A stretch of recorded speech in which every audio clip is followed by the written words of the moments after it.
So in this video, I'll be talking briefly about fractions, decimals, and percentages. We use fractions, decimals, and percentages when we want to quantify parts of a whole.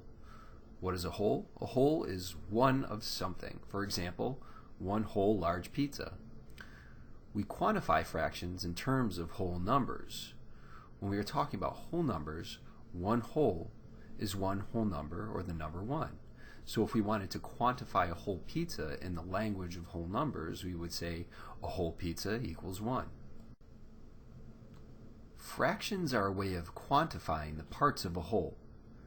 The bottom number, or denominator of a fraction, tells us how many parts we want to divide one whole into. For example, if the bottom number of a fraction is 4, we are saying that if we had one whole, there would be 4 parts. The top number, or the numerator, shows how many parts we actually have.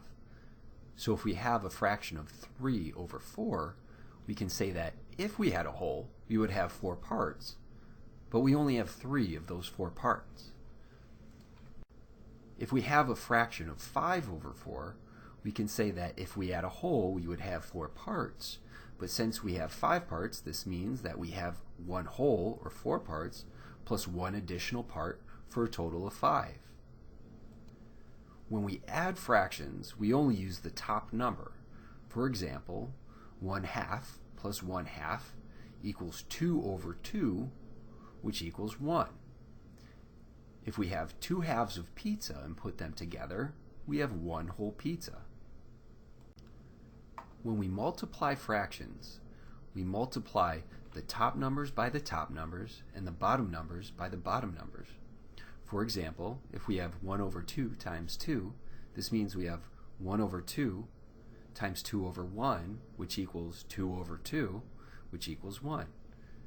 If we have half a pizza and we double it, we have one whole pizza. If we have 1 over 2 times 1 over 2, this equals 1 over 4.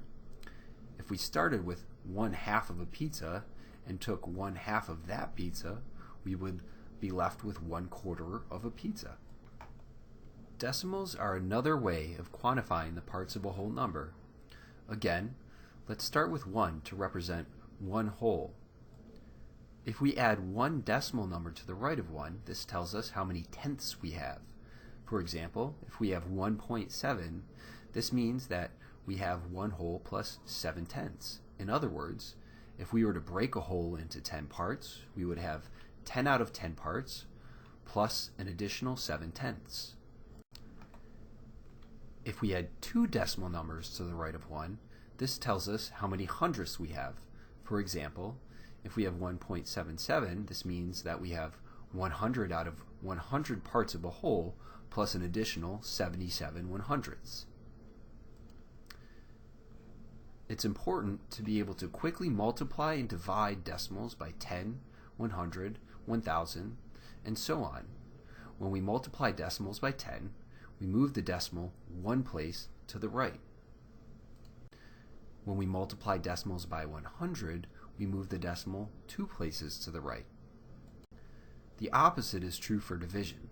When we divide by 10, we move the decimal 1 place to the left. When we divide by 100, we move the decimal 2 places to the left. When we talk about percentages, one whole is equal to 100%, so 1 equals 100%. We can convert from whole numbers and decimals to percentages by multiplying by 100.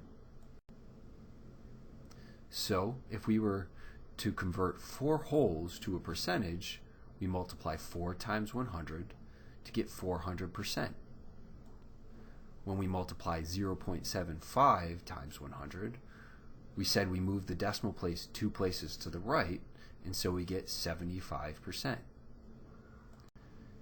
It's helpful to memorize some of the most common conversions of fractions to decimals, such as those shown here, in order to make quick calculations by hand.